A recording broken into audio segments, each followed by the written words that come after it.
Many of us may have seen or heard of the water meadows located next to the Salisbury Cathedral, but we may not know what purpose they serve beyond being aesthetically pleasing. So with the Harnham Water Meadows Trust drowning them over the weekend, we asked, what did the meadows do and what does drowning them mean?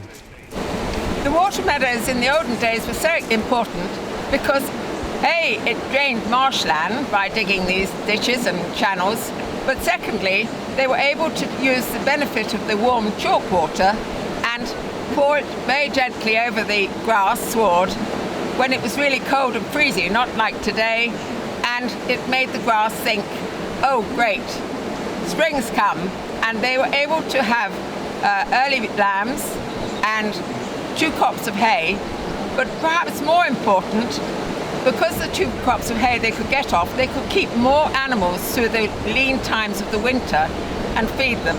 And there was not the need to slaughter not just sheep, but cattle and other animals. So how did the drowner get their name, and what exactly do they do? Well, the drowner is simply historically the man who looked after the meadows and organised the irrigation of them. It's as good a trade nickname that they gave to mead men or water bailiffs or whatever it was in Wiltshire, and they became known as the drowner. A lot of it's just running around fixing leaks, really, putting turves in where water is overtopped and it shouldn't do, perhaps. And while the water meadows help to bring crops on earlier, they also serve additional purposes. The water meadows are a great area where water can lie, and of course when we know that there's going to be a lot of rain, we make sure that all the hatches are open to allow the water not to build up round Salisbury, but to get into the river and get down to the sea. So this is why we control the hatches, whether we're drowning, because we're only allowed to drown for a certain period of the year, but the hatches are always there to keep the water away from the city. So with heavy weather and flooding in areas recently, surely the water meadows have been drowned already. Well, it's the control that's the key thing. It's being able to divert the water through the hatches and along the tops of the ridges to make the grass grow.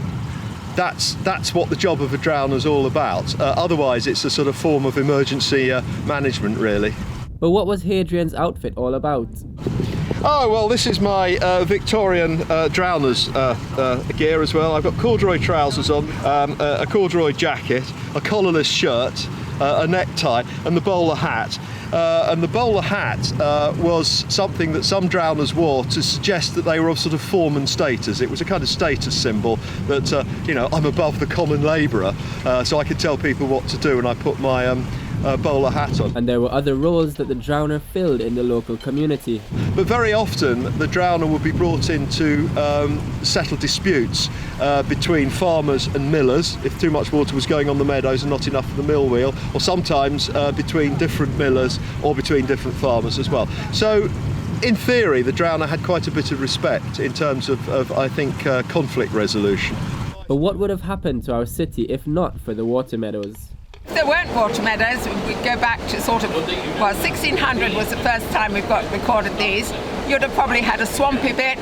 Salisbury wouldn't have had the great wealth it got from the water meadows, the sheep corn system, and Salisbury would just have been perhaps another town.